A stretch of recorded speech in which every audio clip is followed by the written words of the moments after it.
Dark Fate is a sci-fi action film set in the franchise of Terminator. I believe this is the 6th Terminator movie. I'm pretty sure the one that came out before this was Terminator Jenny Shit. This one stars Linda Hamilton reprising her role as Sarah Connor, Mackenzie Davis, who I last saw in Blade Runner 2049. Oh, and that Arnold Schwarzenegger guy that you've seen in some of the other movies.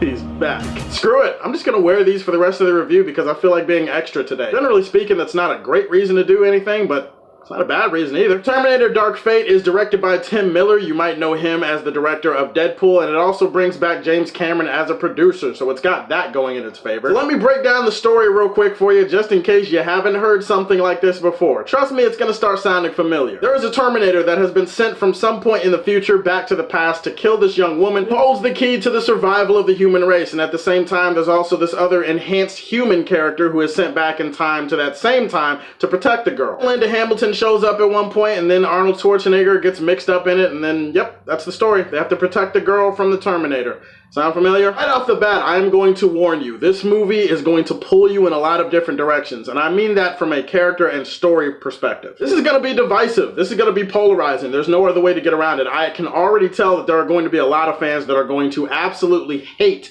some of the decisions that this movie decides to go for. Me, I mean, I would probably say I'm a mixed bag on some of the changes, some of the new directions for the characters in the story. I have to prepare you for that going into this movie because I feel like a lot of fans are going to be turned off by some of the decisions here. Putting that aside, I really like Linda Hamilton in this movie. Linda Hamilton's great. I really love Sarah Connor. I feel like Sarah Connor is one of the greatest sci-fi action heroes of our time, man or woman. She brings the toughness, she brings the sass, she brings the attitude, that survivor mentality. She brings that crankiness dressed up as wisdom that old people like to say all the time so that they can get away with saying shit. There are also some surprisingly emotional scenes that I feel like Linda really carried herself well in. So props to Linda Hamilton. She did a great job coming back as Sarah Connor. Likewise, Arnold Schwarzenegger is good in this movie. I feel like his induction into the story, again, is going to be a very polarizing thing for people. But I think they gave his character a little bit more to work with in this movie, and Arnold is great, and I think he's great as the T-800. I don't know. After a while, it just kind of grew on me, and I didn't really mind it all that much. Gabriel Luna does a pretty good job as this Terminator, and they do the thing where it's an endoskeleton Terminator. It can take its flesh and it can turn it into like a CGI version of itself. Basically split itself up into two copies and send them after you. I feel like we've seen this technology with Terminators before, but in this movie, I like the way it was applied, and I thought Gabriel Luna was a pretty menacing Terminator all in all. Props to Mackenzie Davis for doing what she could with the role that she was given, and also Natalie Reyes. She brought a little bit of that fire that you like to see in a main protagonist. The action sequences in this movie are absolutely batshit insane. They're over the top, they're insane, they're ridiculous. It feels like the Fast and Furious franchise decided to take a left turn, and then it decided to come into the Terminator franchise and make that action what it is. If you're a fan of the Fast and Furious action where it's just insane and it's absurd and it doesn't always make sense,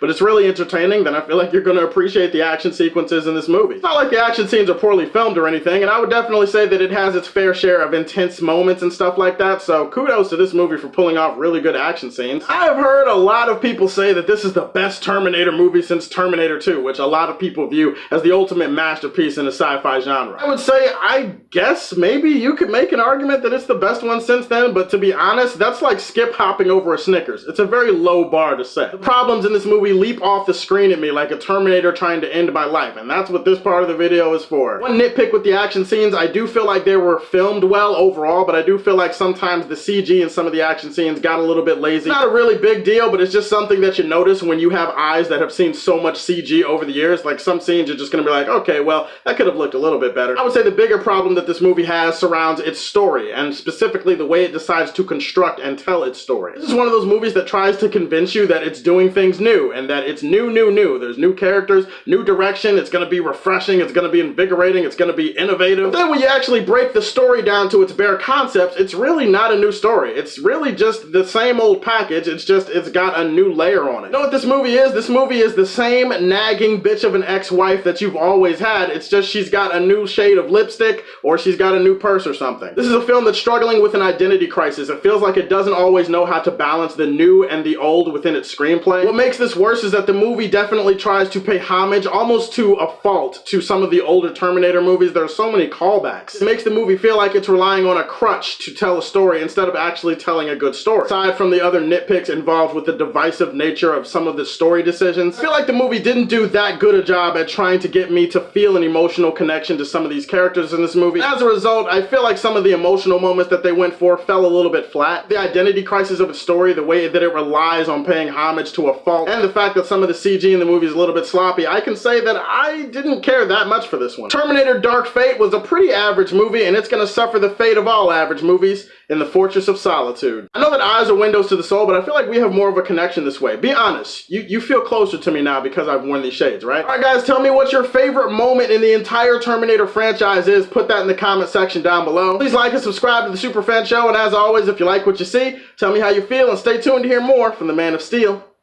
Peace.